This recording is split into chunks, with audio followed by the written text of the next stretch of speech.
Welcome of നമ്മളിന്ന് വന്നിട്ടുള്ളത് നമ്മുടെ BA സോഷ്യോളജിക്കാരുടെ കുറേയധികം റിക്വസ്റ്റ്, ഇത്രയും അധികം റിക്വസ്റ്റ് വന്നിട്ടുള്ളൊരു സബ്ജക്റ്റാണത്. നമ്മുടെ social formation in world history എന്ന് പറയുന്നത്.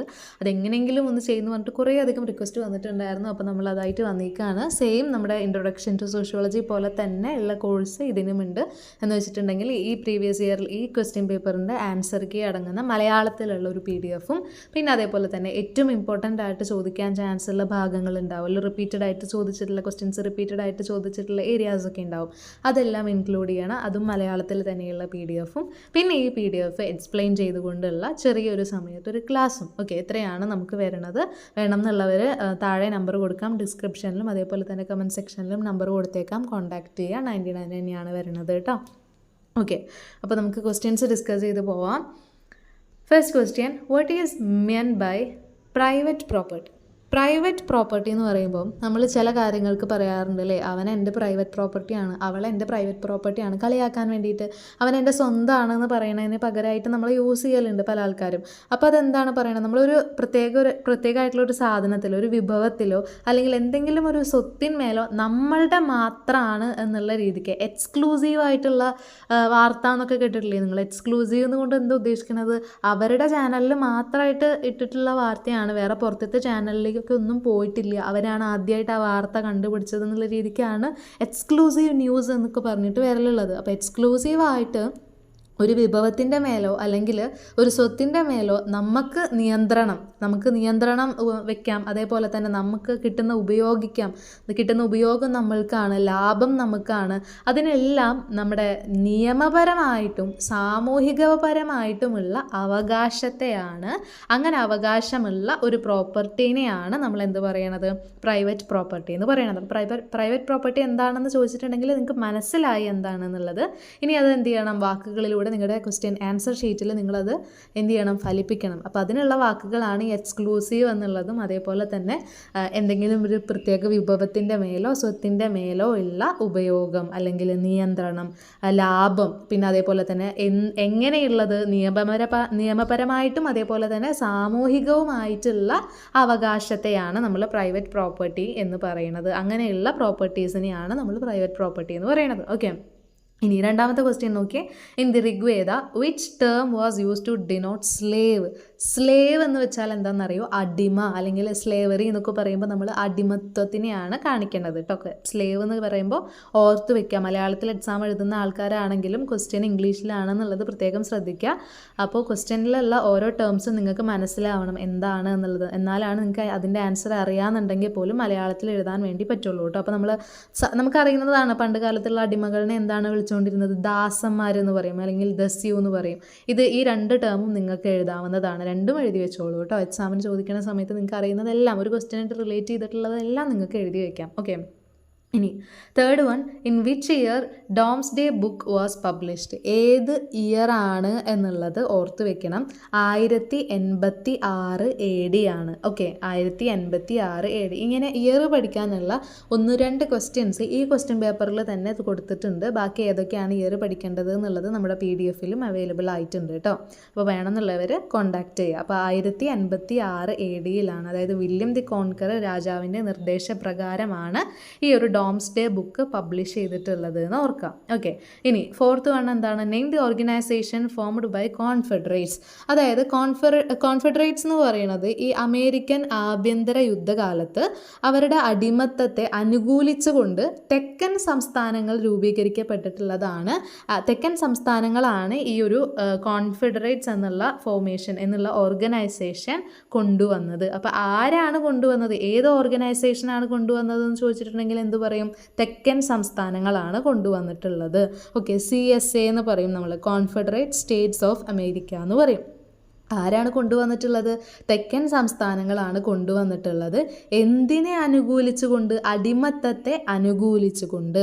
ഏത് ഭരണകാലത്ത്? അമേരിക്കൻ ആഭ്യന്തര യുദ്ധകാലത്ത്. ഓക്കെ, അത് പ്രത്യേകം ശ്രദ്ധിച്ച് വെക്കുക കേട്ടോ. ഓരോ ക്വസ്റ്റ്യൻ്റെ ആൻസർ എന്നുള്ള രീതിക്ക് മാത്രമല്ലാതെ ഇപ്പോൾ ഒരു ക്വസ്റ്റ്യൻ കാണുന്ന സമയത്ത് ആ ക്വസ്റ്റ്യനായിട്ട് റിലേറ്റ് ചെയ്തിട്ടുള്ള എല്ലാ കാര്യങ്ങളും പഠിച്ചു വെക്കാനായിട്ട് നോക്കുക. കാരണം ഇപ്പോൾ ഈ ക്വസ്റ്റ്യൻ പേപ്പറിൽ 1 മാർക്കിനോ 2 മാർക്കിനോ ചോദിച്ച സെയിം ക്വസ്റ്റ്യൻ തന്നെ അടുത്ത ക്വസ്റ്റ്യൻ പേപ്പറിൽ ചിലപ്പോൾ 5 മാർക്ക് ക്വസ്റ്റ്യൻ ആയിട്ട് വരാനുള്ള ചാൻസ് വളരെ കൂടുതലാണ്. സോ എന്ത് ചെയ്യുക, അങ്ങനെയുള്ള ക്വസ്റ്റ്യൻസൊക്കെ 2 മാർക്കല്ലേ ഉള്ളൂ, അപ്പോൾ അതിനനുസരിച്ചിട്ട് പഠിച്ചാൽ മതി എന്ന് പറഞ്ഞ് പോവരുത്. ഒരു ക്വസ്റ്റ്യൻ്റെ താഴെ എന്തൊക്കെ കണക്ട് ചെയ്ത് പഠിക്കാൻ പറ്റുമോ അതെല്ലാം കണക്ട് ചെയ്ത് പഠിക്കാം. ഓക്കെ, ഞാൻ ഇത്രയും എക്സ്പ്ലെയിൻ ചെയ്യണത് ഈ ഒരു സബ്ജക്റ്റിനോട് ഇത്രയും അധികം പേടിയുള്ള ആൾക്കാർ ഇത്രയും അധികം ഉണ്ടായിരുന്നു എന്നുള്ളത് നമ്മൾ കോഴ്സ് സ്റ്റാർട്ട് ചെയ്തതിന് ശേഷമാണ് അറിയണത്. അല്ലെങ്കിൽ നമ്മൾ കുറച്ച് മുന്നേ സ്റ്റാർട്ട് ചെയ്തായിരുന്നു. ഇത്രയും പേടിയാണ് ഈ ഒരു സബ്ജക്റ്റിനോട് എന്ന് പറഞ്ഞ് കുറേ അധികം മെസ്സേജസ് ആണ് നമുക്ക് വന്നിട്ടുള്ളത്. ഓക്കെ, ഇനി 5th one, when did Ottoman Turks capture Constantinople? എപ്പോഴാണ് കോൺസ്റ്റാന്റിനോപ്പിൾ കീഴടക്കിയത് എന്നുള്ള രീതിക്കാണ് ചോദിച്ചിട്ടുള്ളത്. എപ്പോഴാണ്? 1453 AD 1453 AD. അതായത് മധ്യകാലഘട്ടത്തിൽ നിന്നും ആധുനിക കാലഘട്ടത്തിലേക്കുള്ളൊരു മാറ്റം കൂടിയായിരുന്നു ഈ ഒരു കോൺസ്റ്റാന്റിനോപ്പിൾ കീഴടക്കിയതിന് ശേഷം, പിടിച്ചടക്കിയതിന് ശേഷം ഉണ്ടായിരുന്നത് എന്നുള്ളത് കൂടിയും ഓർത്തു വയ്ക്കാം കേട്ടോ. ഇനി 6th one, which was the code of conduct emerged among the nobility in middle age Europe? അതായത് നമ്മൾ ഷിവേർലി എന്ന് പറയും. ഷിവേർലിൻ്റെ സ്പെല്ലിങ് CH ആണ് കേട്ടോ, SH അല്ല, CH ആണ് വരിക. CHIVARLY അങ്ങനെയാണ് വരിക കേട്ടോ. ഷിവർലി എന്നാണ് വായിക്കുക നമ്മളത്. അപ്പോൾ അത് എന്താണ് എന്നുള്ള രീതിക്കാണ് ചോദിച്ചിട്ടുള്ളത്. അതായത് മിഡിൽ ഏജ് യൂറോപ്പിൽ which was the code of conduct emerged among the nobility in middle age group എന്നാണ് ചോദിച്ചിട്ടുള്ളത്. അപ്പോൾ നമ്മുടെ ഈ മര്യാദകളുണ്ടാവും, അല്ലെങ്കിൽ ബഹുമാനം, വിശ്വസ്തത, പിന്നെ അതേപോലെ തന്നെ വീര്യം, ഇതിനൊക്കെ പ്രാധാന്യം നൽകിയിട്ടുള്ളതായിരുന്നു എന്തെന്ന് പറയുന്നത്, ഷിവർലി എന്ന് പറയുന്നത്. അത് 6th ക്വസ്റ്റ്യൻ ആണ് കേട്ടോ. ഇനി 7th വൺ എന്താണ്, ഹൂ വേർ നോൺ ആസ് നോമൻക്ലാറ്റൂര? നോമൻക്ലാറ്റൂര എന്ന് പറയുന്നത് നമ്മുടെ ഈ സോവിയറ്റ് യൂണിയനിലും അതേപോലെ തന്നെ സോഷ്യലിസ്റ്റ് രാജ്യങ്ങളുണ്ടാവും, ഭരണകൂടങ്ങളുണ്ടാവും, പിന്നെ കമ്മ്യൂണിസ്റ്റ് പാർട്ടികളുണ്ടാവും, അതിലെല്ലാമുള്ള ഉന്നത ഉദ്യോഗസ്ഥരുണ്ടാവും. ഉന്നത ഉദ്യോഗസ്ഥരെയും അതേപോലെ തന്നെ പ്രത്യേക സ്വാധീനമുള്ള പ്രമുഖരെയുമാണ് എന്തെന്ന് പറയുന്നത്.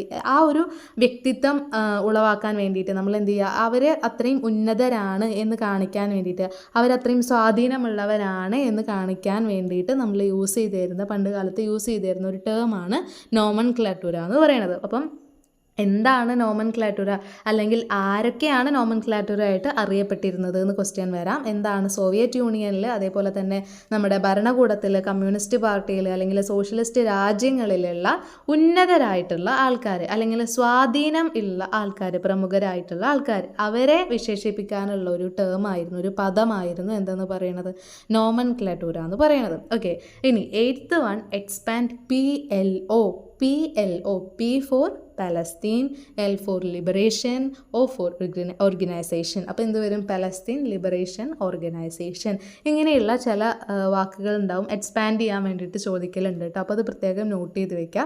ഒരു ഷുവർ ക്വസ്റ്റ്യൻ ആയിട്ട് നമുക്കിത് ഈ ഒരു പ്രാവശ്യം ഇങ്ങനെയുള്ളൊരു ടേം എക്സ്പാൻഡ് ചെയ്യാൻ വേണ്ടിയിട്ട് എന്തായാലും ഒരു ക്വസ്റ്റ്യൻ ഉണ്ടാവും. ഇതന്നെ ആയിരിക്കണം എന്നില്ല, PLO തന്നെ ആയിരിക്കണം എന്നില്ല, വേറെ ഏതെങ്കിലും രീതിക്കുള്ള ക്വസ്റ്റ്യൻ തന്നിട്ട് അത് എക്സ്പാൻഡ് ചെയ്യാനുള്ള ഒരു ഓപ്ഷനും കൂടി ഉണ്ടാവും നമുക്ക് എന്തായാലും കേട്ടോ.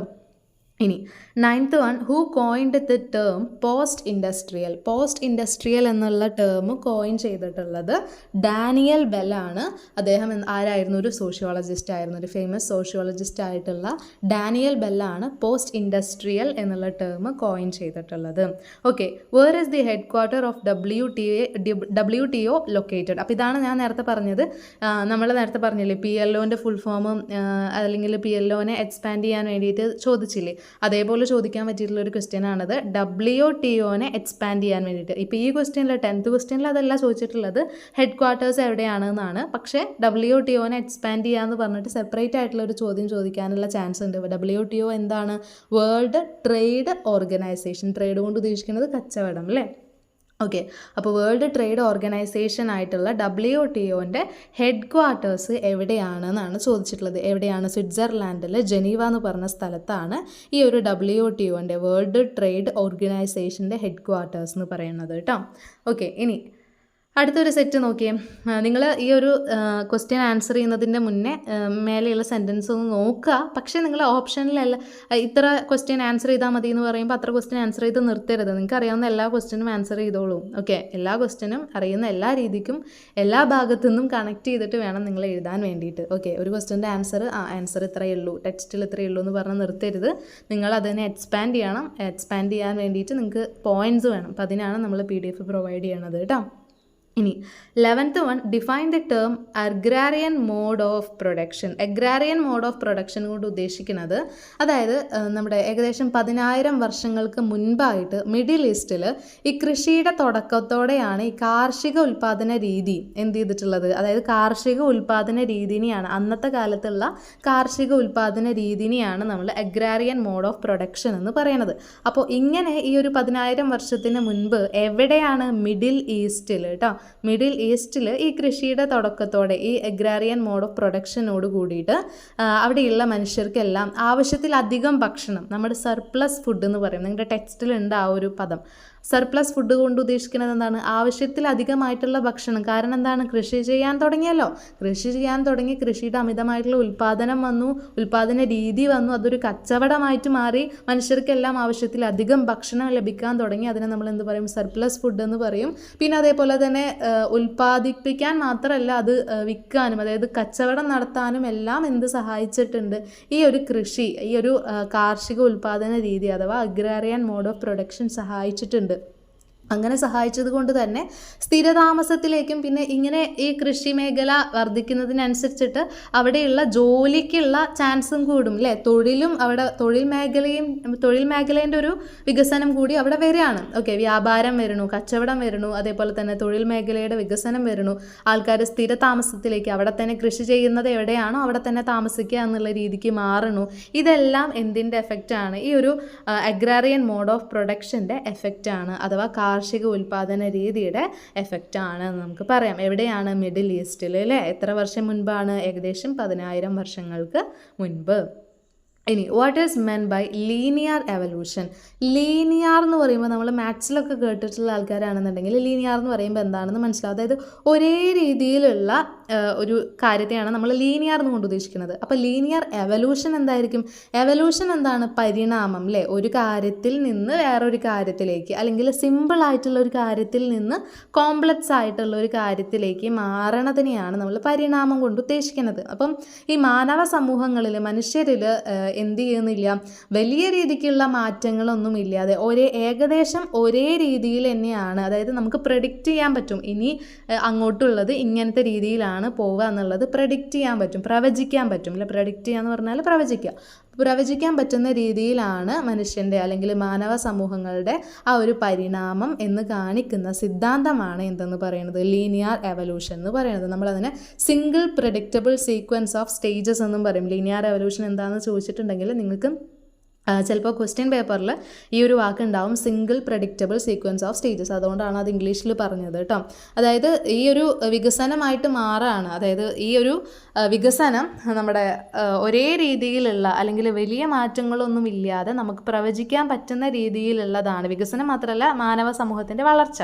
ഓക്കെ, അപ്പോൾ അതാണ് എന്ന് പറയുന്ന സിദ്ധാന്തമാണ് ഏതെന്ന് പറയുന്നത്, തിയറിയാണ് എന്നത് പറയുന്നത് ലീനിയർ എവല്യൂഷൻ എന്ന് പറയുന്നത്. ഓക്കെ, ഇനി 13th one, write a brief note on Peloponnesian war. അതായത് BC 431 മുതൽ 404 വരെ, BC 431 മുതൽ 404 വരെയുള്ള നമ്മുടെ ഗ്രീസിൽ, അതായത് ആൻഷ്യൻ ഗ്രീസിൽ, പുരാതന ഗ്രീസിൽ ഏതൻസും സ്പാർട്ടയും ഈ രണ്ട് ടീമും തമ്മിൽ ഭയങ്കര അടിയായിരുന്നു. അങ്ങനെ അടിയായിട്ട് എന്ത് ചെയ്യാണ്, ഇവർ തമ്മിൽ എന്താണ്, യുദ്ധം നടക്കുകയാണ്. അതായത് ഏതൻസും സ്പാർട്ടയും തമ്മിൽ യുദ്ധം നടക്കുകയാണ്. അതിനുശേഷം സ്പാർട്ട എന്ത് ചെയ്യുന്നുണ്ട്, ഡെസലിയ എന്ന് പറഞ്ഞൊരു സ്ഥലത്ത് കോട്ട പണിയുന്നുണ്ട്.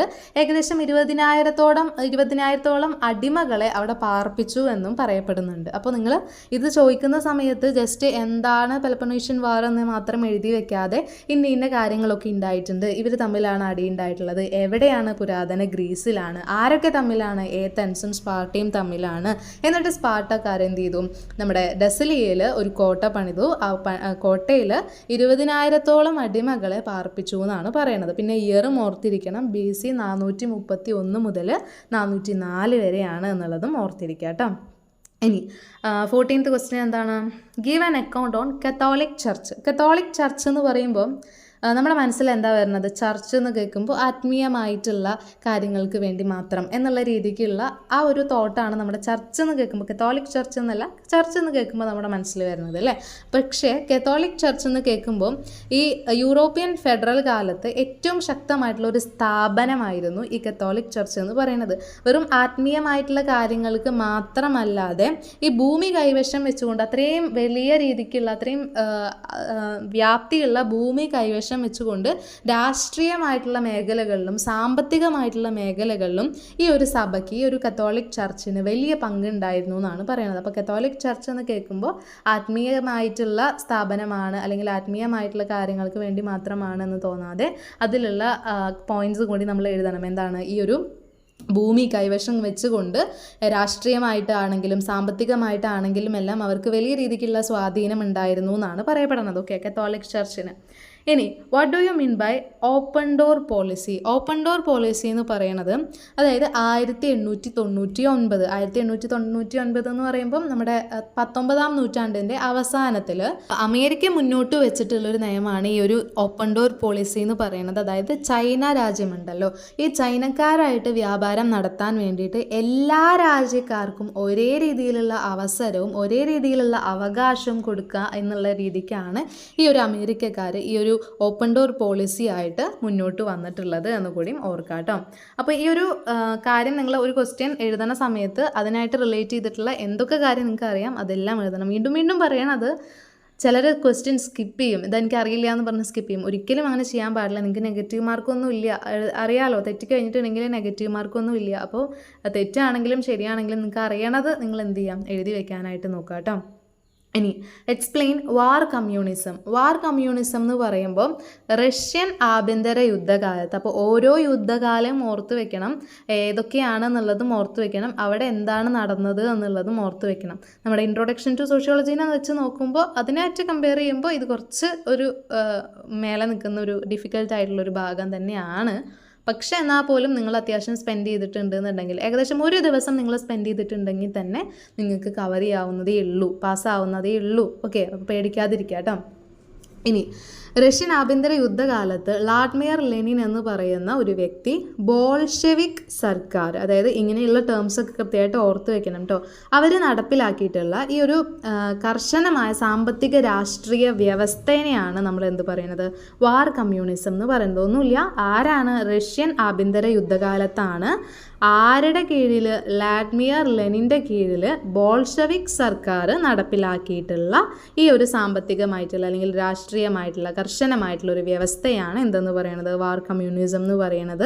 അതിൽ ഈ ചുവപ്പ് സേന എന്ന് പറയും, നമ്മൾ റെഡ് ആർമി എന്ന് പറയും, അവർക്കുള്ള ഭക്ഷണവും ആയുധവും ഒക്കെ ഉറപ്പാക്കാനായിട്ട് ഈ കാർഷിക ഉൽപ്പന്നങ്ങളൊക്കെ നിർബന്ധമായിട്ട് പിടിച്ചെടുക്കുന്ന ഒരു കാര്യം കൂടിയും ഇതിൻ്റെ ഭാഗമായിട്ട് നടന്നിട്ടുണ്ട്. ഈ വാർ കമ്മ്യൂണിസത്തിൻ്റെ ഭാഗമായിട്ട് നമ്മുടെ റെഡ് ആർമിക്കുള്ള ഭക്ഷണവും ആയുധമൊക്കെ ഉറപ്പാക്കാൻ വേണ്ടിയിട്ട് ഈ കാർഷിക ഉൽപ്പന്നങ്ങളെല്ലാം പിടിച്ചെടുക്കുന്ന ഒരവസ്ഥയും ഇതിൻ്റെ ഭാഗമായിട്ട്, നിർബന്ധിതമായിട്ട് പിടിച്ചെടുക്കുന്ന ഒരവസ്ഥയും ഇതിൻ്റെ ഭാഗമായിട്ട് വന്നിട്ടുണ്ട് എന്നുള്ളതും ഓർത്ത് വയ്ക്കുക കേട്ടോ.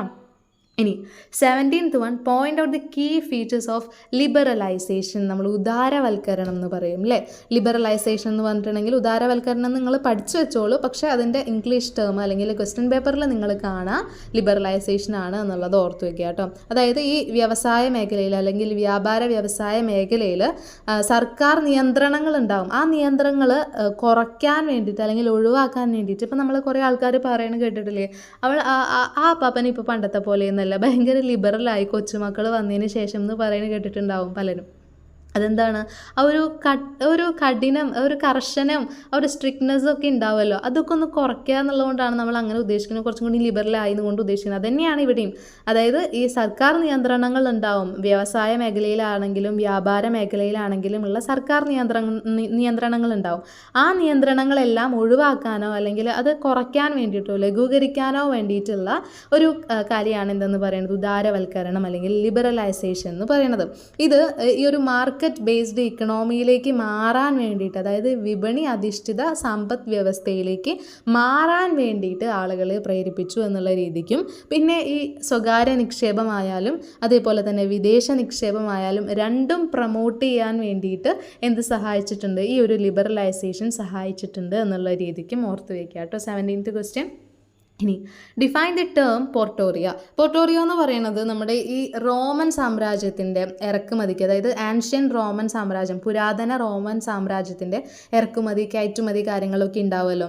അപ്പോൾ ഈ ചരക്കുകളൊക്കെ മെയിനായിട്ടും വന്നെത്തുന്നത്, അല്ലെങ്കിൽ ഈ ഒരു വന്നെത്തുന്ന ആ ഒരു വ്യാപാര തെരുവുകൾ ഉണ്ടാവുമല്ലോ, ചരക്കുകൾ കയറ്റുമതി ചെയ്യാനും ഇറക്കുമതി ചെയ്യാനും വേണ്ടിയിട്ട് കൊണ്ടുവന്നിടുന്നതും അത് എടുത്തുകൊണ്ട് പോകുന്നതുമായിട്ടുള്ള വ്യാപാര തെരുവുകൾ ഉണ്ടാവും. നമ്മൾ താരിഫ്സ് എന്നൊക്കെ പറഞ്ഞ് പഠിക്കുന്നുണ്ട്, ടെക്സ്റ്റിൽ കൊടുത്തിട്ടുണ്ട്. ഓക്കെ, അതും ഒന്ന് ഓർത്ത് വയ്ക്കുക, ആ ഒരു വാക്കും ഒന്ന് ഓർത്ത് വയ്ക്കുക കേട്ടോ. അപ്പോൾ ആ ഒരു വ്യാപാര തെരുവുകളിനെയാണ് നമ്മൾ എന്ത് പറയണത്, പൊർട്ടോറിയ എന്ന് പറയണത് കേട്ടോ. അപ്പോൾ അത് പ്രത്യേകം ശ്രദ്ധിക്കുക. ഇനി 19th വൺ എന്താണ്, explain the factors which influenced the process of class formation. Class formation എന്ന് പറഞ്ഞാൽ എന്താണ്, നമ്മുടെ ക്ലാസ് റൂം അല്ല ഉദ്ദേശിക്കുന്നത്, എന്താണ്, വർഗ രൂപീകരണം അല്ലേ, ഏത് ക്ലാസ്സിലാണ് എന്നുള്ള രീതിക്ക്, ഏത് വർഗമാണ് എന്നുള്ള രീതിക്ക്. നമുക്ക് ഒരു വർഗ്ഗമേ ഉള്ളൂ, അത് ഏതാണ്, മനുഷ്യവർഗ്ഗമാണ്. പക്ഷേ പണ്ടത്തെ കാലത്ത് നിലനിന്നിരുന്ന ഏത് വർഗം എന്നുള്ള ക്വസ്റ്റ്യൻ വന്നിട്ടുണ്ടെങ്കിൽ, അല്ലെങ്കിൽ വർഗ രൂപീകരണത്തിനെ പറ്റി ക്വസ്റ്റ്യൻ വന്നിട്ടുണ്ടെങ്കിൽ എന്ത് എഴുതണം, ഈ ഒരു സാമ്പത്തിക വ്യവസ്ഥകൾ, അതായത് മീൻസ് ഓഫ് പ്രൊഡക്ഷൻ, നമ്മൾ എങ്ങനെ ഉൽപ്പാദിപ്പിക്കുന്നു, എന്തൊക്കെ ഉൽപ്പാദിപ്പിക്കുന്നു, ഉടമസ്ഥത ആരുടെ പേരിലാണ് എന്നുള്ള കാര്യങ്ങളൊക്കെ ഉണ്ടാവുമല്ലോ. അപ്പോൾ അങ്ങനെ വരുന്ന സമയത്ത് കുറേയധികം വിഭവങ്ങൾ ഉള്ള ആൾക്കാർ, ഇപ്പോൾ ഒരു സ്ഥലമാണെങ്കിൽ സ്ഥലമുള്ള ആൾക്കാർ, സ്ഥലമില്ലാത്ത ആൾക്കാർ, ഇപ്പോൾ എന്തെങ്കിലും വിഭവങ്ങളാണെങ്കിൽ വിഭവങ്ങളുള്ള ആൾക്കാർ, വിഭവങ്ങളില്ലാത്ത ആൾക്കാർ, അങ്ങനെ ഒരു വർഗം എന്ത് ചെയ്തിട്ടുണ്ട്, അവിടെ വെച്ചിട്ടുണ്ട്. അതായത് അങ്ങനെ ഒരു വർഗം ഫോം ചെയ്യപ്പെട്ടു, ക്ലാസ് ഫോം ചെയ്യപ്പെട്ടു എന്നാണ് പറയണത്. പിന്നെ അതേപോലെ തന്നെ ഈ സാങ്കേതിക വിദ്യയുടെ വികസനം കാരണം പുതിയ പുതിയ വ്യവസായങ്ങൾ, പുതിയ തൊഴിലാളികൾ, പുതിയ സാമൂഹിക ഗ്രൂപ്പ്സ് സൃഷ്ടിച്ചു അല്ലെ. പുതിയതായിട്ടുള്ള ഓരോ ഗ്രൂപ്പുകൾ അല്ലെങ്കിൽ പുതിയതായിട്ടുള്ള വ്യവസായങ്ങൾ വരുമ്പോൾ നമ്മുടെ സാങ്കേതിക വിദ്യ വളരുന്നതിനനുസരിച്ചിട്ട് പുതിയ വ്യവസായങ്ങൾ വരാം, പുതിയ തൊഴിലുകൾ വരാം, പുതിയ തൊഴിലാളികൾ വരാം. അപ്പോൾ ഇവരെല്ലാം ഒരു ഗ്രൂപ്പായിട്ട് മാറാണ് അല്ലെ, ഒരു സാമൂഹിക ഗ്രൂപ്പായിട്ട് മാറാണ്. അപ്പോൾ അവരും എന്താണ്, ഒരു വർഗമായിട്ട് തരംതിരിക്കപ്പെടുകയാണ്, ഇന്ന ക്ലാസ് ആണ് എന്നുള്ള രീതിക്ക് തരംതിരിക്കപ്പെടുക എന്നുള്ളത് ഓർത്ത് വെക്കുക. പിന്നെ അതേപോലെ തന്നെ അതിന് എക്സാമ്പിളായിട്ട് നിങ്ങൾക്ക് എഴുതാൻ പറ്റുന്നതാണ് വ്യവസായ വിപ്ലവത്തിന് ശേഷം തൊഴിലാളി വർഗം സൃഷ്ടിക്കപ്പെട്ടു എന്നുള്ളത്. അപ്പോൾ നിങ്ങൾ എന്തെഴുതുമ്പോഴും അതിനെ റിലേറ്റ് ചെയ്തിട്ടുള്ള ഒരു എക്സാമ്പിൾ ഏതെങ്കിലും ഒന്ന് നിങ്ങളുടെ മനസ്സിൽ വരുന്നുണ്ട്, അല്ലെങ്കിൽ നിങ്ങൾ പഠിച്ചിട്ടുണ്ടെന്നുണ്ടെങ്കിൽ ഉറപ്പായിട്ടും നിങ്ങൾ അതിന് ഉദാഹരണം അല്ലെങ്കിൽ എക്സാമ്പിൾ എന്ന് പറഞ്ഞിട്ട് തന്നെ എഴുതുക കേട്ടോ. അപ്പോൾ അതിനൊരു പ്രത്യേക മാർക്ക്, പെട്ടെന്ന് നമ്മൾ പേപ്പർ നോക്കുന്ന സമയത്ത് അതിനൊരു പ്രത്യേക മാർക്ക് നിങ്ങൾക്ക് നോട്ട് ചെയ്ത് പോകും. അല്ലെങ്കിൽ മൊത്തം വായിച്ച് നോക്കാൻ നിൽക്കാതെ പഠിച്ചിട്ടുള്ളൊരു കുട്ടിയാണ് അല്ലെങ്കിൽ ഇതിനെപ്പറ്റി അറിവുള്ളൊരു കുട്ടിയാണെന്നുള്ള രീതിക്ക് അത് മാർക്ക് ഇട്ട് പോകുന്നതായിരിക്കും. അപ്പോൾ എക്സാമ്പിൾ എഴുതുമ്പോൾ ഇതിന് എന്തെഴുതാം, വ്യവസായ വിപ്ലവത്തിന് ശേഷം തൊഴിലാളി വർഗം രൂപീകരിക്കപ്പെട്ടത് എഴുതാൻ പറ്റും. പിന്നെ അതേപോലെ തന്നെ രാഷ്ട്രീയ സംഘടനകൾ ഉണ്ടാവും, അധികാരങ്ങളും നിയമങ്ങളും പദവികളും ഒക്കെ എന്ത് ചെയ്തിട്ടുള്ള, ഒക്കെ എല്ലാ പദവികളും അധികാരങ്ങളും നിയമങ്ങളും ഒക്കെ കയ്യിലുള്ള ആൾക്കാരും ഉണ്ടാവും. അതേപോലെ തന്നെ സാധാരണക്കാരായിട്ടുള്ള മനുഷ്യന്മാരും ഉണ്ടാവും. അതായത് ഇങ്ങനെ നിയമങ്ങളെ പറ്റി അറിയാത്ത അല്ലെങ്കിൽ നിയമങ്ങളെ പറ്റി അധികാരമൊന്നും ഇല്ലാത്ത സാധാരണക്കാരായിട്ടുള്ള മനുഷ്യന്മാരുണ്ടാവും. അപ്പോൾ ഇവർ രണ്ടും തമ്മിലുള്ള ആ ഒരു വ്യത്യാസം ഉറപ്പാക്കാൻ വേണ്ടിയിട്ടും എന്ത് ചെയ്തിട്ടുണ്ട്, വർഗ്ഗരൂപീകരണം സഹായിച്ചിട്ടുണ്ട്, അല്ലെങ്കിൽ വർഗ്ഗരൂപീകരണം അങ്ങനെയുള്ള ഒരു ഡിഫറൻസും കൂടിയും കൊണ്ടുവന്നിട്ടുണ്ട് എന്നുള്ള രീതിക്കും എഴുതാം. ഓക്കെ, ഇനി 20th ക്വസ്റ്റ്യൻ എന്താണ്, write a note on slave population in Rome. Slave എന്ന് വെച്ചിട്ടുണ്ടെങ്കിൽ എന്താണ്, നമ്മൾ നേരത്തെ പറഞ്ഞു അല്ലേ, അടിമത്തം അല്ലെങ്കിൽ അടിമകളാണ്. സ്ലേവ് പോപ്പുലേഷൻ ഇൻ റോമിലെ സ്ലേവ് പോപ്പുലേഷൻ എങ്ങനെയായിരുന്നു, അടിമത്തം എങ്ങനെയായിരുന്നു എന്നുള്ള രീതിക്കാണ് ചോദിക്കുന്നത്. ഈ ആൻഷ്യൻ റോമിൽ, അതായത് പണ്ട് കാലത്ത് പുരാതന റോമിൽ ഏറ്റവും സമ്പദ് വ്യവസ്ഥ പൂർണ്ണമായിട്ടും ഒരു അടിമത്തത്തെ ആശ്രയിച്ചിട്ടായിരുന്നു ഉണ്ടായിരുന്നത് എന്നാണ് പറയുന്നത്. അതായത് എത്ര അടിമകളാണോ ഉള്ളത് അവർക്ക്, അതിനനുസരിച്ചിട്ടായിരുന്നു അവരുടെ ആ ഒരു സമ്പദ് വ്യവസ്ഥ എന്ന് പറയുന്നത്, അതിനനുസരിച്ചിട്ടായിരുന്നു അവരുടെ സമ്പദ് വ്യവസ്ഥ പൂർണ്ണമായിട്ടും തീരുമാനിക്കപ്പെടുന്നത് എന്നുള്ള രീതിക്ക്, അതിനെ ആശ്രയിച്ചിട്ടായിരുന്നു ഉണ്ടായിരുന്നത് എന്നുള്ള രീതിക്കാണ് പറയുന്നത്. അതായത് ഈ യുദ്ധങ്ങൾ നടക്കും, പല രീതിക്കുള്ള യുദ്ധങ്ങൾ നടക്കും. ആ യുദ്ധങ്ങളിൽ തടവരാക്കപ്പെടുന്നവരാണ് ഈ ഒരു ഭൂരിഭാഗം അടിമകളെന്ന് പറയുന്നത്. അങ്ങനെയാണ് അടിമകൾ ഫോം ചെയ്യണത്. ഓക്കെ, ഈ യുദ്ധങ്ങൾ നടക്കുന്ന സമയത്ത് അവിടെ തടവുകാരാക്കപ്പെടുന്ന ആൾക്കാരെയാണ് കൂടുതലായിട്ടും, ഭൂരിഭാഗം അടിമകളും അങ്ങനെയാണ് വന്നിട്ടുള്ളത്. പിന്നെ അതേപോലെ തന്നെ മാനുമിഷൻ എന്താണെന്നുള്ള ചോദിക്കാനുള്ള ചാൻസ് ഉണ്ട്, 2 മാർക്കിനോ 1 മാർക്കിനോ ആയിട്ട്, ഈ 5 മാർക്ക് ക്വസ്റ്റ്യൻ അല്ലാതെ സെപ്പറേറ്റ് ആയിട്ട്.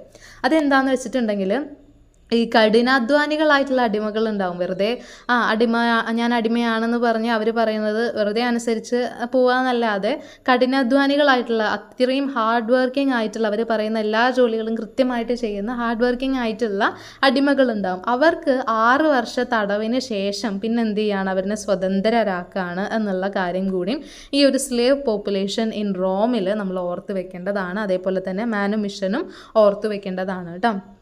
ഇനി 21ാമത്തെ ക്വസ്റ്റ്യൻ നോക്കിയേ. What is manorial system? Manorial system എന്ന് പറയുന്നത് ഈ ഫ്യൂഡൽ കാലഘട്ടത്തിൽ പ്രധാന സാമ്പത്തിക സാമൂഹിക ക്രമീകരണം, അതായത് ഈ ഒരു നമ്മളിപ്പോൾ ലോഡ് പ്രഭു എന്ന് പറയില്ലേ, അതേപോലെ തന്നെ ദാസൻ അല്ലെങ്കിൽ സെർഫ് തൊഴിലാളി എന്ന് പറയില്ലേ, കർഷകരനെയാണ് നമ്മൾ എന്ത് പറഞ്ഞിരുന്നത്, തൊഴിലാളികൾ എന്ന് പറഞ്ഞിട്ടുള്ളത്. അപ്പം ഈ ഒരു പ്രഭുവിന് ഈ കർഷകരുടെ മേൽ അല്ലെങ്കിൽ തൊഴിലാളികളുടെ മേൽ, സെർഫുകളുടെ മേലിൽ ലോഡിന് ഉണ്ടായ ഒരു അധീനത, ഒരു അധികാരം എന്നൊക്കെ പറയില്ലേ നമ്മൾ, അതിനെയാണ് ഈ ഒരു മെനോറിയൽ സിസ്റ്റം കൊണ്ട് ഉദ്ദേശിച്ചിരിക്കുന്നത്. ഈ പ്രഭുക്കന്മാർ അഥവാ ലോഡ് എന്ന് വിളിക്കുന്ന ആൾക്കാർക്ക് ഈ കർഷകന്മാരുടെ മേൽ ഫുൾ അധികാരമാണ്. ഇവരുടെ സ്ഥലത്ത് ഈ ലോഡ് എന്ന് പറയുന്ന ആളുടെ അല്ലെങ്കിൽ പ്രഭു എന്ന് പറയുന്ന ആൾക്ക് കുറേയധികം വിശാലമായിട്ടുള്ള സ്ഥലങ്ങൾ ഉണ്ടാവുന്നു.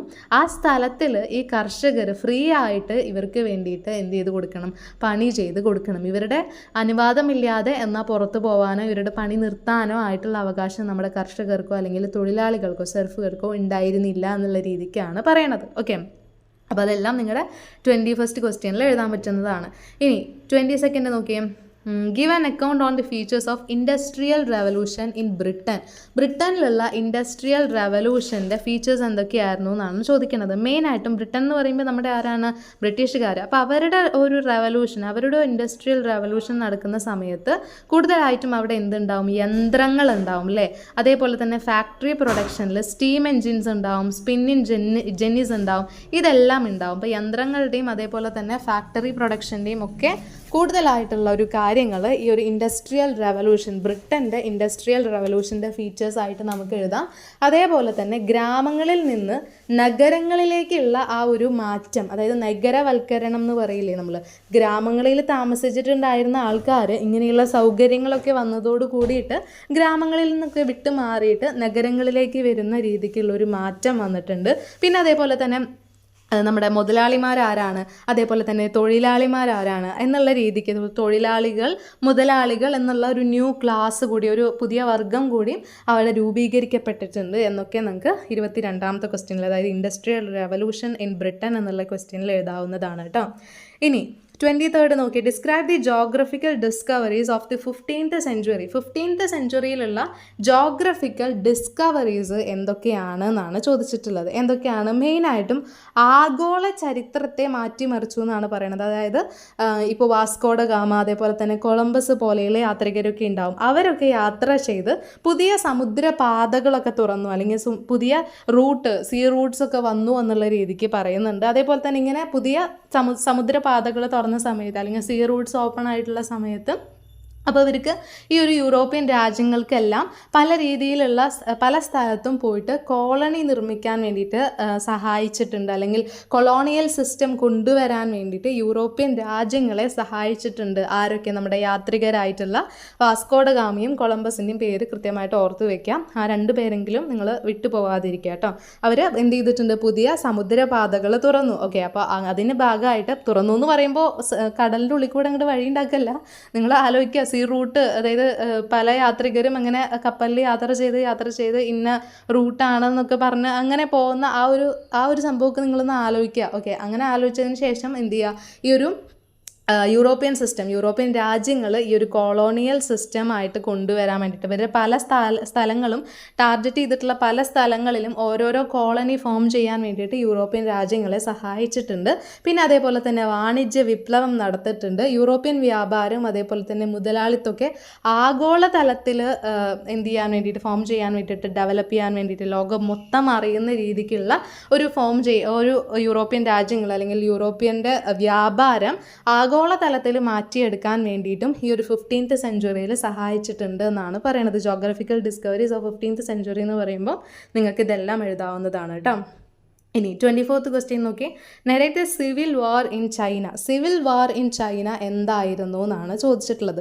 അതായത് ചൈനയിൽ ഈ ആഭ്യന്തര യുദ്ധം, ചൈനീസ് നാഷണലിസ്റ്റ് പാർട്ടി എന്ന് പറയും, KMT എന്ന് പറയും നമ്മൾ, അതും അതേപോലെ തന്നെ ചൈനീസ് കമ്മ്യൂണിസ്റ്റ് പാർട്ടി CCP എന്ന് പറയും, അവർ തമ്മിലാണ് എന്ത് നടന്നിട്ടുള്ളത്, യുദ്ധം നടന്നിട്ടുള്ളത് എന്ന് ഓർക്കുക. ചൈനീസ് നാഷണലിസ്റ്റ് പാർട്ടിയും അതേപോലെ തന്നെ ചൈനീസ് കമ്മ്യൂണിസ്റ്റ് പാർട്ടിയും അവർ തമ്മിലാണ് യുദ്ധം നടന്നിട്ടുള്ളത് എന്ന് ഓർക്കുക. അതേപോലെ തന്നെ സെക്കൻഡ് വേൾഡ് വാറിന് ശേഷം 1949 ഏറ്റവും കൂടുതൽ കലാപമായിട്ടുണ്ട് എന്നുള്ളതും ഓർക്കുക. പിന്നെ അതേപോലെ തന്നെ മാവോ സേതോങ്ങിൻ്റെ നേതൃത്വത്തിലാണ് ഈ ഒരു കമ്മ്യൂണിസ്റ്റുകാർ വിജയിച്ചു. അതായത് മാവോ സേതോങ് എന്ന് പറയുന്ന വ്യക്തിയുടെ നേതൃത്വത്തിൽ ഈ ഒരു കമ്മ്യൂണിസ്റ്റുകാർ വിജയിക്കുകയാണ്. അതേപോലെ തന്നെ പീപ്പിൾസ് റിപ്പബ്ലിക് ഓഫ് ചൈന രൂപീകരിക്കപ്പെടുകയാണ്. പിന്നെ ഈ പരാജയപ്പെട്ടിട്ടുള്ള നാഷണലിസ്റ്റുകാരുണ്ടല്ലോ, അവർ തായ്വാനിലോട്ട് പോവുകയാണ് എന്നുള്ള കാര്യങ്ങളൊക്കെ 24th ക്വസ്റ്റ്യനിൽ നിങ്ങൾ ഓർത്ത് വയ്ക്കുക കേട്ടോ.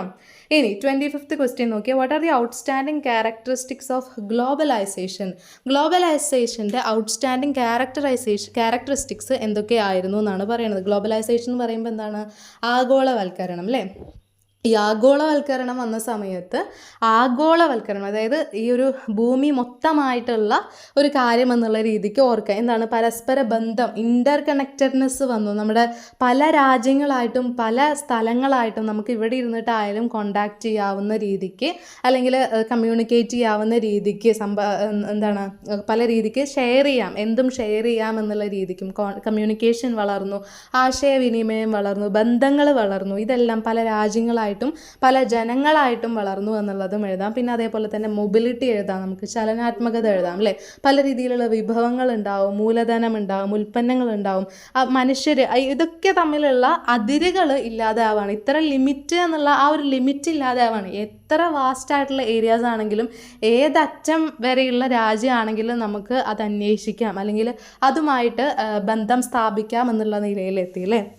പിന്നെ അതേപോലെ തന്നെ എന്തെഴുതാം, ഹോമോജിനൈസേഷൻ, അതായത് പല രീതിക്കുള്ള സംസ്കാരങ്ങളുണ്ടാവും, വിപണികളുണ്ടാവും, അതൊക്കെ ആഗോളതലത്തിൽ ഒരേപോലെ ആയിട്ട് മാറുകയാണ്. നമ്മൾ ഈ ഒരു ഓരോ സിസ്റ്റംസ് പറയും, നമ്മൾ ഫിസിക്സിലാണെന്നുണ്ടെങ്കിൽ നിങ്ങൾ പഠിച്ചിട്ടുണ്ടാകും, ഓരോ സിസ്റ്റംസ് പറയും, ഓരോ യൂണിറ്റിന് പറയും. ഇപ്പോൾ വെയിറ്റ് ആണെന്നുണ്ടെങ്കിൽ അതിൻ്റെ ഒരു സിസ്റ്റം എന്ന് പറയുന്നത്, ഒരു ഇൻ്റർനാഷണൽ സിസ്റ്റം എന്ന് പറയുന്നത് എന്തായിരിക്കും, കിലോഗ്രാം ആയിരിക്കും. അങ്ങനെ ഒരേ രീതിക്കുള്ള കാര്യങ്ങൾ വരികയാണ്. ഇപ്പോൾ നമ്മൾ ഇവിടെ ഇപ്പോൾ മുല്ലപ്പൂ ഒക്കെ നമ്മളിങ്ങനെ പറയില്ലേ, ഒരു മുഴം മുല്ലപ്പൂ എന്നൊക്കെ പറയില്ലേ, അത് സ്റ്റാൻഡേർഡ് വാല്യൂ അല്ല. നമ്മളുടെ നാട്ടിൻപുറത്ത് നമ്മളിങ്ങനെ കണ്ട് അല്ലെങ്കിൽ അങ്ങനെ പഠിച്ചിട്ടുള്ളൊരു വാക്കാണ് ഒരു മുഴം മുല്ലപ്പൂ എന്നൊക്കെ പറയുന്നത്. ഓക്കെ, അത് പണ്ട് കാലത്ത് അങ്ങനെ കുറേ യൂസേജസ് ഉണ്ടായിരുന്നു എന്നാണ് പറയുന്നത്. അതെല്ലാം മാറിയിട്ട് നമ്മൾ വേൾഡ് വൈഡായിട്ട് നോക്കുന്ന സമയത്ത് സ്റ്റാൻഡേർഡ് ആയിട്ടുള്ള വാല്യൂസ്, ഹോമോജീനൈസേഷൻ കൊണ്ടുവന്നു എന്നുള്ള രീതിക്കും നമുക്ക് ഗ്ലോബലൈസേഷൻ അഥവാ ആഗോളവൽക്കരണത്തെ കാണാമെന്നാണ് പറയുന്നത്. ഇനി 26th ക്വസ്റ്റ്യൻ നോക്കിയാൽ, mention the important provisions of GATT. GATTൻ്റെ ഫുൾ ഫോമും ഇതേപോലെ സെപ്പറേറ്റ് ആയിട്ടുള്ള ക്വസ്റ്റ്യൻ ചോദിക്കാനുള്ള ചാൻസ് ഉണ്ട്. എന്താണ്, general agreement of tariffs and trade, അതായത് കച്ചവടത്തിന് വേണ്ടിയിട്ട്, അന്താരാഷ്ട്ര വ്യാപാരം നിയന്ത്രിക്കാൻ വേണ്ടിയിട്ട് ഉണ്ടാക്കിയിട്ടുള്ള ഒരു കരാറാണ് ഈ ഒരു GATT എന്ന് പറയുന്നത്, general agreement on tariffs and trade എന്ന് പറയുന്നത്. അതിൻ്റെ പ്രധാന വ്യവസ്ഥകൾ എന്തൊക്കെയാണെന്നാണ് ചോദിച്ചിട്ടുള്ളത്. പ്രൊവിഷൻസ്, വ്യവസ്ഥകൾ എന്തൊക്കെയാണെന്നാണ് ചോദിച്ചിട്ടുള്ളത്. ഓക്കെ, എന്തൊക്കെയാണ്, രാജ്യങ്ങൾ തമ്മിൽ വ്യാപാര തടസ്സങ്ങളും അതേപോലെ തന്നെ കസ്റ്റംസ് നികുതികളും താരിഫ്സും കുറയ്ക്കുക എന്നുള്ള രീതിക്കാണ് ഈ ഒരു GATT നിലവിൽ വന്നിട്ടുള്ളത്. അപ്പോൾ ഒരു പ്രധാന വ്യവസ്ഥ എന്ന് പറഞ്ഞിട്ട് നമുക്ക് എന്തെഴുതാം, ഈ ഒരു നികുതി കുറയ്ക്കുക, അല്ലെങ്കിൽ ഈ ഒരു വ്യാപാരത്തിൻ്റെ തടസ്സങ്ങൾ, പല രാജ്യങ്ങൾ തമ്മിലും വ്യാപാരം നടത്താനായിട്ട് പല രീതിക്കുള്ള തടസ്സങ്ങൾ അനുഭവപ്പെട്ടിട്ടുണ്ട്. അപ്പോൾ ആ തടസ്സങ്ങളൊക്കെ ലഘൂകരിക്കപ്പെടുക, അല്ലെങ്കിൽ ആ തടസ്സങ്ങളൊക്കെ ഒഴിവാക്കുക എന്നുള്ള രീതിക്കുള്ള വ്യവസ്ഥയും ഈ ഒരു GATT കൊണ്ടുവന്നിട്ടുണ്ട്. GATT എന്ന് പറയുന്ന ആ ഒരു കരാറ് കൊണ്ടുവന്നിട്ടുണ്ട് എന്നുള്ള രീതിക്ക് എഴുതാം. പിന്നെ അതേപോലെ തന്നെ എല്ലാവരുടെയും തുല്യമായിട്ട് കാണാം. ഒരു രാജ്യത്തെ മാത്രം മുൻനിർത്തിയിട്ട്, അല്ലെങ്കിൽ മറ്റു രാജ്യങ്ങൾക്ക് വേറൊരു രാജ്യത്തെ കോണ്ടാക്ട് ചെയ്യാൻ പറ്റാതിരിക്കുക, അവരുടെ അവസരം നിഷേധിക്കുക, അങ്ങനെയൊന്നും ഇല്ലാതെ എല്ലാ രാജ്യത്തിനെയും തുല്യമായിട്ട് കാണാൻ, സൗണ്ട് പോയി, എല്ലാ രാജ്യത്തിനെയും തുല്യമായിട്ട് കാണുക എന്നുള്ള രീതിക്കാണ് ഈ ഒരു വ്യവസ്ഥ, ഇതിൻ്റെ നമ്മൾ വ്യവസ്ഥകൾ പറയണ സമയത്ത് ഒരു വ്യവസ്ഥയായിട്ട് പറയാൻ പറ്റുന്നത്. ഈ ഒരു എല്ലാ രാജ്യത്തിനെയും തുല്യമായിട്ട് കാണുക അല്ലെങ്കിൽ എല്ലാവരെയും തുല്യമായിട്ട് കാണുക എന്നുള്ളത് മോസ്റ്റ് ഫേവേർഡ് നേഷൻ തത്വം എന്നും അറിയപ്പെടുന്നത്. അതായത് എല്ലാ രാജ്യങ്ങൾക്കും ഇഷ്ടപ്പെട്ടിട്ടുള്ള അല്ലെങ്കിൽ എല്ലാ രാജ്യങ്ങളും ഇഷ്ടപ്പെടുന്ന രീതിയിലുള്ള ഒരു തത്വമായിരുന്നു എന്നുള്ള രീതിക്കും അറിയപ്പെടുന്നുണ്ട് കേട്ടോ. ഇനി ട്രേഡ് റൗണ്ട്സ് വരും. അതായത് ഈ തർക്കങ്ങൾ പരിഹരിക്കുന്നതിന് വേണ്ടിയിട്ട് ട്രേഡ് റൗണ്ട്സും എന്തിൻ്റെ വ്യവസ്ഥ തന്നെയാണ്, GATTൻ്റെ വ്യവസ്ഥ തന്നെയാണ് എന്നുള്ളതും ഓർത്ത് വയ്ക്കാം. ഇനി വരുന്നത് എസ്സേ ആണ്.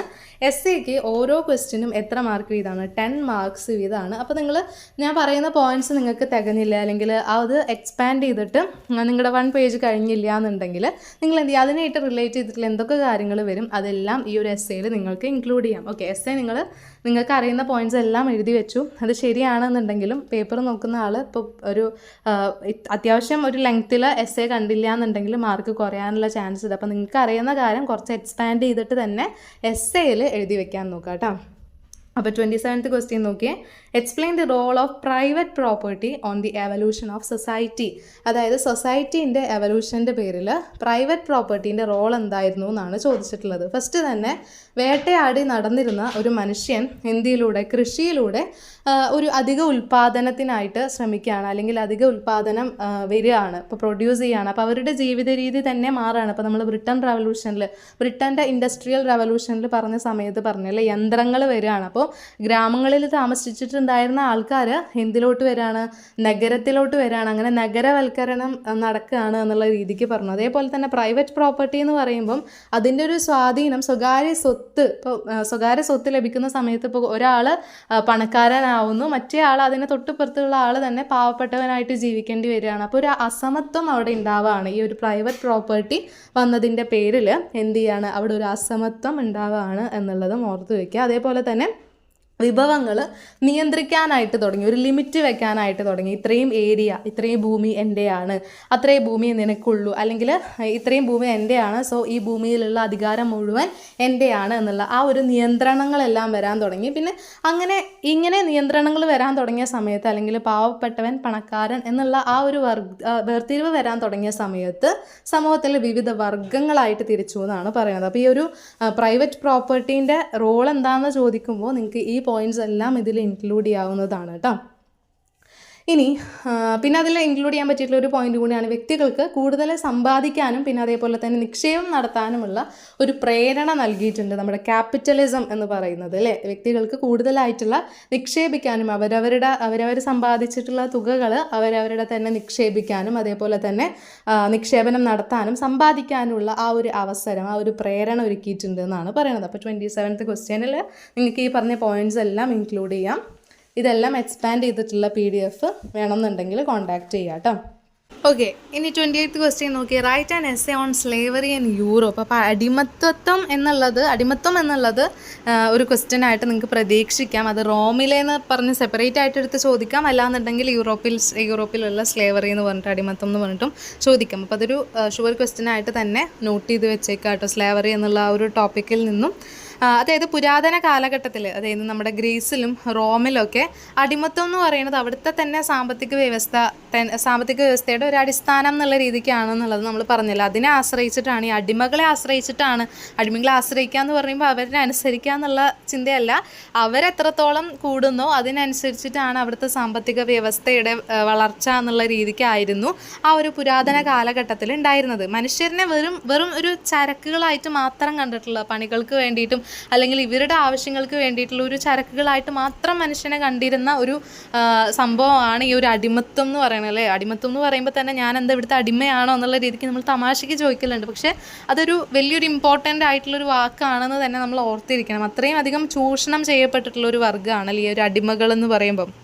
അപ്പോൾ അവരുടെ ബുദ്ധിമുട്ടുകൾ, അവരനുഭവിച്ചിട്ടുള്ള യാതനകൾ അതെല്ലാം നമുക്കിതിൽ ഇൻക്ലൂഡ് ചെയ്യാവുന്നതാണ് കേട്ടോ. പിന്നെ അതേപോലെ തന്നെ സാമൂഹിക ഘടന. ഇപ്പോൾ അടിമക്കൾക്ക് ഒരു രീതിക്കുള്ള അവകാശവും അവരുടെ സ്വന്തമായിട്ടുള്ള അഭിപ്രായത്തിനോ അവർക്ക് എങ്ങടേലും പോകണം എന്നുണ്ടെങ്കിലോ അല്ലെങ്കിൽ ഈ ഒരു ഏരിയയിൽ അവർക്ക് വിട്ടുമാറണം എന്നുണ്ടെങ്കിലോ ഒന്നിനും ഒരു അവകാശവും ഇല്ലാതെയാണ് ഈ ഒരു അടിമകൾ എന്നുള്ള വാക്ക് നമ്മൾ ഉപയോഗിക്കുന്നത്. അപ്പോൾ ഒരു അവകാശവും ഇല്ലാത്ത ഒരു സാമൂഹിക ഘടനയായിരുന്നു ഈ അടിമകൾക്ക് ഉണ്ടായിരുന്നത് എന്നുള്ളതും ഓർക്കുക. പിന്നെ അതേപോലെ തന്നെ കുറേ രീതിയിലുള്ള മാറ്റങ്ങൾ കൊണ്ടുവന്നു. ഇപ്പോൾ ട്രാൻസിഷൻ കൊണ്ടുവന്നു. ട്രാൻസിഷൻ എന്ന് പറയുമ്പോൾ ട്രാൻസിഷൻ വീഡിയോസ് എന്നൊക്കെ പറഞ്ഞ് നിങ്ങൾ കണ്ടിട്ടുണ്ടാവും അല്ലേ. മാറ്റങ്ങൾ അല്ലേ, പുരാതന ലോകത്തിൻ്റെ ഒരു തകർച്ച വന്നിട്ട് ഈ ഒരു അടിമത്ത വ്യവസ്ഥ ഇടിവ് വരികയാണ്. അപ്പോൾ ഈ ഒരു അടിമത്ത വ്യവസ്ഥ എന്ന് പറയുമ്പോൾ ആളുകൾ അതിനെ ചോദ്യം ചെയ്യാനായിട്ട് തുടങ്ങി. അതെന്താ ഞങ്ങൾക്ക് അങ്ങനെ അവകാശമില്ലാത്തത് എന്നുള്ള രീതിക്കുള്ള ക്വസ്റ്റ്യൻസ് വന്നു. പല രീതിക്കുള്ള ചിന്തകന്മാർ വന്നു, പല രീതിക്കുള്ള രക്ഷിക്കാനുള്ള ആൾക്കാർ വന്നു. അങ്ങനെ ഓരോ രീതിക്കും മാറിക്കൊണ്ടിരിക്കുകയാണ്. ആ ഒരു ചേഞ്ച് അനുഭവപ്പെടുന്ന ഈ ഒരു ഏരിയ യൂറോപ്പിലെ സ്ലേവറി എന്ന് പറ്റി ചോദിക്കുമ്പോൾ നിങ്ങൾക്ക് ആ ഒരു ട്രാൻസിഷൻ കൂടി എഴുതാവുന്നതാണ് കേട്ടോ. ഓക്കെ, പതുക്കെ എന്നിട്ട് എന്തായിട്ട് മാറി, ഒരു ഫ്യൂഡലിസത്തിലേക്ക് മാറാണ്, അങ്ങനെയുള്ളൊരു അധികാരത്തിലേക്ക് മാറാണ് എന്നുള്ള രീതിക്കും കൂടിയും ഓർത്ത് വെച്ചേക്കാം കേട്ടോ. ഇനി 29ാമത്തെ ക്വസ്റ്റ്യൻ നോക്കിയാൽ estimate the emergence of socialist ideas in the 19th century. 19th സെഞ്ച്വറിയിലുള്ള സോഷ്യലിസ്റ്റ് ഐഡിയാസിൻ്റെ എമർജൻസ് എങ്ങനെയായിരുന്നു എന്നാണ് പറയുന്നത്. അതായത് 19ാം നൂറ്റാണ്ടിൽ ഈ വ്യവസായ വിപ്ലവം, അതേപോലെ തന്നെ മുതലാളിത്തം, തൊഴിലാളികളെ ക്രൂരമായിട്ട് ചൂഷണം ചെയ്യുന്നതിനെതിരെയായിട്ട് സോഷ്യലിസ്റ്റ് ആശയങ്ങൾ കൊണ്ടുവരികയാണ്. അതിൽ പ്രധാനപ്പെട്ട ആൾക്കാരുടെ പേര് നിങ്ങൾ പഠിച്ചു വെക്കണം, അവരെന്താണ് കോൺട്രിബ്യൂട്ട് ചെയ്തത് മെയിനായിട്ടും എന്നുള്ളതും പഠിച്ചു വെക്കണം കേട്ടോ. അതായത് ഇങ്ങനെ ക്രൂരമായിട്ട് മർദ്ദിക്കുകയാണ്. അപ്പം അങ്ങനെ ക്രൂരമായിട്ട് മർദ്ദിക്കുക, അല്ലെങ്കിൽ അവരുടെ സ്വന്തമായിട്ടുള്ള സ്വാതന്ത്ര്യം പോലും നിഷേധിച്ചിട്ടുള്ള കാര്യങ്ങൾ ചെയ്യുമ്പോൾ അതിനെതിരെ ഈ ഒരു തൊഴിലാളികളെ അത്രയും ക്രൂരമായിട്ട് ചൂഷണം ചെയ്യുന്നതിന് എതിരെയായിട്ട് ഈ ഒരു മുന്നോട്ട് കൊണ്ടുവന്നിട്ടുള്ള നമ്മുടെ സോഷ്യലിസ്റ്റ് ആശയങ്ങൾ പല ചിന്തകന്മാരും കൊണ്ടുവന്നിട്ടുണ്ടെന്നാണ് പറയുന്നത്. സോഷ്യലിസ്റ്റ് ഐഡിയാസ്, ഓക്കെ, സോഷ്യലിസ്റ്റ് ആശയങ്ങൾ, അതിൻ്റെ കോർ ബിലീഫ്സ് എന്ന് പറയുന്നത്, അല്ലെങ്കിൽ ഒരു അടിസ്ഥാന വിശ്വാസങ്ങൾ എന്ന് പറയുന്നത് ഒരു വ്യക്തിയിലൂടെയല്ല സമൂഹം നന്നാവേണ്ടത്, സമൂഹത്തിൻ്റെ ഒരു കൂട്ടായിട്ടുള്ള ഒരു തീരുമാനത്തിലൂടെയാണ്, അല്ലെങ്കിൽ കൂട്ടായിട്ടുള്ള ഒരു പ്രവർത്തനത്തിലൂടെയാണ് എന്നുള്ള കാര്യം ഓർത്തു വയ്ക്കുക. അപ്പോൾ അങ്ങനെയുള്ള പോയിൻറ്റ്സൊക്കെ നിങ്ങൾക്ക് ഈ ഒരു 29ാമത്തെ ക്വസ്റ്റ്യനിൽ ആഡ് ചെയ്യാവുന്നതാണ് കേട്ടോ. അപ്പോൾ പിന്നെ പ്രധാന വ്യക്തികൾ ആരൊക്കെയാണെന്നുള്ളത് ഓർത്തു വയ്ക്കുക. നമ്മുടെ കാൾ മാർക്സ് ഒക്കെ അതിൽ വരുന്നതാണ്. പിന്നെ റോബർട്ട് ഓവൻ ഒക്കെ, അങ്ങനെയുള്ള കുറച്ച് പേര് നിങ്ങൾ എന്ത് ചെയ്യുക, നോട്ട് ചെയ്ത് വെച്ചേക്കാം കേട്ടോ. ഇനി ലാസ്റ്റ് ക്വസ്റ്റ്യൻ നോക്കി, evaluate the growth of multinational companies in the world. Multinational കമ്പനീസിൻ്റെ ഷോർട്ട് ഫോം എന്താണ്? MNC അല്ലേ. അത് ചിലപ്പോൾ ചോദിക്കാം, അത് വിട്ട് കളയരുത്, നിങ്ങൾക്ക് അറിയുന്നതാണ് പലർക്കും അല്ലേ. MNC എന്ന് പറയുമ്പോൾ മൾട്ടിനാഷണൽ കമ്പനീസിനെയാണ് ചോദിക്കുന്നത്. ഇപ്പം MNC എന്നല്ല, നിങ്ങളുടെ ക്വസ്റ്റ്യൻ പേപ്പറിൽ മൾട്ടിനാഷണൽ കമ്പനീസ് എന്നാണ് കൊടുത്തിട്ടുള്ളതെന്നുണ്ടെങ്കിൽ പോലും ചിലപ്പോൾ MNCൻ്റെ ഫുൾ ഫോം എന്താണെന്നുള്ള രീതിക്ക് ചോദിക്കാനുള്ള ചാൻസ് ഉണ്ട്. അപ്പോൾ അതും നോട്ട് ചെയ്ത് വെച്ചേക്കാം കേട്ടോ. അതായത് വ്യവസായ വിപ്ലവത്തിനും അതേപോലെ തന്നെ അന്താരാഷ്ട്ര വ്യാപാരത്തിൻ്റെ വികസനത്തിനും വേണ്ടിയിട്ട് അതിന് ശേഷമായിട്ട് ഫോം ചെയ്തിട്ടുള്ളതാണ് ഏതെന്ന് പറയുന്നത്, ഈ ഒരു മൾട്ടിനാഷണൽ കമ്പനീസ് എന്ന് പറയുന്നത്. അപ്പോൾ എന്തിൻ്റെയൊക്കെ ശേഷമാണെന്ന് പ്രത്യേകം നോട്ട് ചെയ്ത് വെക്കുക. വ്യവസായ വിപ്ലവം, അതായത് ഇൻഡസ്ട്രിയൽ റവല്യൂഷൻ്റെയും പിന്നെ അതേപോലെ തന്നെ അന്താരാഷ്ട്ര വ്യാപാരത്തിൻ്റെ വികസനത്തിനും ശേഷമാണ് എന്ത് ഫോം ചെയ്തിട്ടുള്ളത്, ഈ ഒരു മൾട്ടിനാഷണൽ കമ്പനീസ് MNC എന്ന് പറയുന്നത് വളർന്നു വന്നിട്ടുള്ളത്, ഡെവലപ്പ് ചെയ്ത് വന്നിട്ടുള്ളത് എന്ന് ഓർത്ത് വയ്ക്കാം. പിന്നെ ഈ ഒരു മൾട്ടിനാഷണൽ കമ്പനീസ് ഫോം ചെയ്യുന്നതിൽ എന്ത് റോളാണ്, അതായത് ഗ്ലോബലൈസേഷന് എന്ത് റോളാണുള്ളത്, ആഗോളവൽക്കരണത്തിന് എന്ത് റോളാണുള്ളത് എന്നും ഓർത്ത് വയ്ക്കുക. അതായത് വിവിധ രാജ്യങ്ങൾ തമ്മിൽ ഒരേ സമയം എന്ത് ചെയ്യാൻ പറ്റുകയാണ്, കമ്മ്യൂണിക്കേറ്റ് ചെയ്യാൻ പറ്റുകയാണ്, ഒരേ സമയം നിക്ഷേപം നടത്താൻ പറ്റുകയാണ്. ഓക്കെ, പ്രാദേശിക വിപണികളെ ആഗോള വിപണിയായിട്ട് മാറ്റാൻ എന്ത് സഹായിച്ചിട്ടുണ്ട്, ഈ ഒരു മൾട്ടിനാഷണൽ കമ്പനീസ് സഹായിച്ചിട്ടുണ്ട് എന്നുള്ളതാണ് പറയുന്നത്. പ്രാദേശിക വിപണികളെ എന്തായിട്ട് ആഗോള വിപണിയായിട്ട് മാറ്റാൻ വേണ്ടിയിട്ട് ഈ മൾട്ടിനാഷണൽ കമ്പനീസ് വലിയൊരു റോള് തന്നെ വഹിച്ചിട്ടുണ്ട് എന്നാണ് പറയുന്നത്. അപ്പോൾ ഗ്ലോബലൈസേഷൻ നമുക്ക് ഇതിലോട്ട് കൊണ്ടുവരാം. ഓക്കെ, അങ്ങനെ ഓരോ ക്വസ്റ്റ്യനിലോട്ടും ഓരോന്ന് കൊണ്ടുവരാം, ഓരോന്ന് കണക്ട് ചെയ്ത് പഠിക്കാം കേട്ടോ. പിന്നെ അതിൻ്റെ സ്വാധീനം എന്തായിരുന്നു, ഈ പുതിയ തൊഴിലവസരങ്ങൾ സൃഷ്ടിക്കുകയാണ്. ഇപ്പോൾ മൾട്ടിനാഷണൽ കമ്പനീസൊക്കെ വരുമ്പോൾ ഒരുപാട് പേർക്ക് തൊഴിലില്ലാത്ത കുറേയധികം പേർക്ക് തൊഴിൽ ലഭിക്കുകയാണ് അല്ലേ, പല രീതിക്കുള്ള തൊഴിൽ ലഭിക്കുകയാണ്, തൊഴിലവസരങ്ങൾ ലഭിക്കുകയാണ്. അങ്ങനെ എന്ത് ചെയ്യുകയാണ്, സാമ്പത്തിക വളർച്ച അവിടെ വളരുകയാണ് എന്നുള്ളത്, സാമ്പത്തിക വളർച്ച കൂടി മുന്നോട്ട് വരികയാണ് എന്നുള്ള കാര്യം കൂടി ഓർത്ത് വയ്ക്കുക. പിന്നെ ഇങ്ങനെ പറയുന്ന സമയത്ത്, അതായത് മൾട്ടിനാഷണൽ കമ്പനീസിൻ്റെ പല രീതിക്കുള്ള അഡ്വാൻറ്റേജസ് പറയുന്ന സമയത്ത് അതിനെ കുറേയധികം ഡിസഡ്വാൻറ്റേജസും കൂടി, അതായത് വെല്ലുവിളികൾ കൂടി ഉണ്ട് എന്നുള്ളത് ഓർക്കുക. അതായത് അമിതമായിട്ടുള്ള ചൂഷണങ്ങൾ ഉണ്ടാവും, അല്ലെങ്കിൽ പരിസ്ഥിതി പ്രശ്നങ്ങളൊക്കെ ഉണ്ടാകും. ഇപ്പോൾ പാടം നികത്തി കുറേയധികം ബിൽഡിങ്സ് കയറ്റി അങ്ങനെയുള്ള പരിസ്ഥിതി പ്രശ്നങ്ങൾ ഉണ്ടാകും, അതുകൊണ്ട് ഉണ്ടാകുന്ന ബുദ്ധിമുട്ടുകൾ ഉണ്ടാകും, സൈഡ് എഫക്ട്സ് ഉണ്ടാകും അല്ലേ. അപ്പോൾ അതൊക്കെ നമുക്ക് ഈ ഒരു ഡിസഡ്വാൻറ്റേജസ് ആയിട്ടും, ഇപ്പോൾ ഒരു കാര്യത്തെ ഒരു എസ്സേ എഴുതുന്ന സമയത്ത് നിങ്ങളോട് എടുത്ത് ചോദിക്കുകയാണ്, അഡ്വാൻറ്റേജസ് എടുത്ത് ചോദിക്കുകയാണെന്നുണ്ടെങ്കിൽ നിങ്ങൾക്ക് അത് മാത്രം എഴുതിയാൽ മതി. അതല്ല ഗുണങ്ങൾ അങ്ങനെ സെപ്പറേറ്റ് ആയിട്ട് അഡ്വാൻറ്റേജസ് മാത്രം ചോദിച്ചിട്ടില്ല. ഇങ്ങനെ ഇപ്പോൾ മൾട്ടിനാഷണൽ കമ്പനീസിൻ്റെ growth of multinational companies in the world എന്ന് പറയുമ്പോൾ അതിൻ്റെ അഡ്വാൻറ്റേജസും അത് കാരണം ഉണ്ടായിട്ടുള്ള ബുദ്ധിമുട്ടുകളും രണ്ടും നിങ്ങൾക്ക് എഴുതാം കേട്ടോ.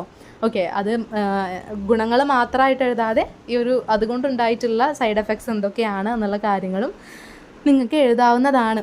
ഓക്കെ, അപ്പോൾ കുറേ പേര് റിക്വസ്റ്റ് ചെയ്തിട്ടാണ് നമ്മൾ ഈ ഒരു സബ്ജക്റ്റിലോട്ട് കടന്നിട്ടുള്ളത്. നിങ്ങൾക്ക് മനസ്സിലായിട്ടുണ്ടോ എന്ന് അറിയില്ല. നിങ്ങൾ കമൻ്റ് ഇടാം കേട്ടോ, നമുക്കറിയില്ല നിങ്ങളുടെ മനസ്സിൽ എന്താണ്. കുറേ പേര് ഇപ്പോൾ കോഴ്സിന് ചേർന്നവരായാലും ബാക്കിയുള്ള വ്യൂവേഴ്സ് ഉണ്ടാവുമല്ലോ, അവർക്ക് എന്താണ് മനസ്സിലായിട്ടുള്ളത്, അല്ലെങ്കിൽ അവർക്ക് മനസ്സിലായിട്ടുണ്ടോ, നിങ്ങളുടെ ഫീലിങ്സ് എന്താണെന്നൊന്നും നമുക്ക് ക്ലാസ്സിലല്ലല്ലോ മനസ്സിലാക്കാനായിട്ട്, നിങ്ങളുടെ മുഖം കണ്ട് മനസ്സിലാക്കാൻ വേണ്ടിയിട്ട്. അപ്പോൾ ആകെയുള്ളൊരു വഴി എന്ന് പറയുന്നത് ഈ കമൻ്റാണ്. അപ്പോൾ നിങ്ങൾ എന്ത് ചെയ്യുക, മാക്സിമം കമൻസ് ആയിട്ട് അറിയിക്കുക കേട്ടോ. നല്ലതാണെങ്കിലും മോശമാണെങ്കിലും നമ്മുടെ കമൻറ്റ് സെക്ഷനിൽ പറയുക. അപ്പോൾ അതിനനുസരിച്ചിട്ട് നമ്മൾ മാറ്റങ്ങൾ കൊണ്ടുവരുന്നതായിരിക്കും. പിന്നെ വേറെ ഏതൊക്കെ സബ്ജക്ട്സ് വേണം എന്നുള്ളത് ജസ്റ്റ് ഒരു സജഷൻ ആയിട്ടിട്ട് നമുക്ക് പറ്റുന്നുണ്ടെങ്കിൽ നമ്മൾ കൊണ്ടുവരുന്നതായിരിക്കും കേട്ടോ. അപ്പോൾ എന്തെങ്കിലും ഡൗട്ട്സോ കാര്യങ്ങളോ ഉണ്ടെന്നുണ്ടെങ്കിൽ ചോദിക്കുക. പിന്നെ കോഴ്സിന് ചേരാനുള്ള, അതായത് 99 റുപ്പീസിൻ്റെ ഈ ഒരു സബ്ജക്റ്റിൻ്റെ തന്നെ PDF, പ്രീവിയസ് ഇയർക്ക് ഈ ഒരു ക്വസ്റ്റ്യൻ പേപ്പറിൻ്റെ ആൻസർ കീ അടങ്ങുന്ന PDF എല്ലാം നമ്മൾ മലയാളത്തിലാണ്. ഇനി ഇംഗ്ലീഷ് വേണം എന്നുള്ളവർക്ക് ഇംഗ്ലീഷും പ്രൊവൈഡ് ചെയ്യുന്നുണ്ട്. പിന്നെ അതേപോലെ തന്നെ ഈ ഒരു ഏറ്റവും കൂടുതൽ ചോദിക്കാൻ ചാൻസ് ഉള്ള ഭാഗങ്ങളുണ്ടല്ലോ, ആ ഭാഗങ്ങൾ ഇൻക്ലൂഡ് ചെയ്തിട്ടുള്ള ഒരു PDF-ഉം ആ PDF എക്സ്പ്ലെയിൻ ചെയ്യണ കുറച്ച് സമയത്ത് ഒരു വീഡിയോയും കൂടിയിട്ടായിരിക്കും നിങ്ങൾക്ക് ലഭിക്കുക. അപ്പോൾ വേണം എന്നുള്ളവർ പെട്ടെന്ന് തന്നെ കോൺടാക്ട് ചെയ്തോളൂ. ഇനി നമുക്ക് അധികം ദിവസങ്ങളില്ലല്ലോ, അപ്പോൾ പെട്ടെന്ന് തന്നെ കോൺടാക്ട് ചെയ്തോളൂ. ഇനിയിപ്പോൾ നിങ്ങളിത് എക്സാമിൻ്റെ തലേന്നാണ് കാണുന്നത് എന്നുണ്ടെങ്കിലും നിങ്ങൾക്ക് യൂസ്ഫുൾ ആവുന്ന രീതിക്കുള്ള വീഡിയോ ആണ് നമ്മൾ എന്ത് ചെയ്തിട്ടുള്ളത്, നമ്മുടെ കോഴ്സിലൂടെ പ്രൊവൈഡ് ചെയ്തിട്ടുള്ളത്. അപ്പോൾ വേണമെന്നുള്ളവർ കോൺടാക്ട് ചെയ്യുക. താഴെ നമ്പർ കൊടുത്തേക്കാം കേട്ടോ.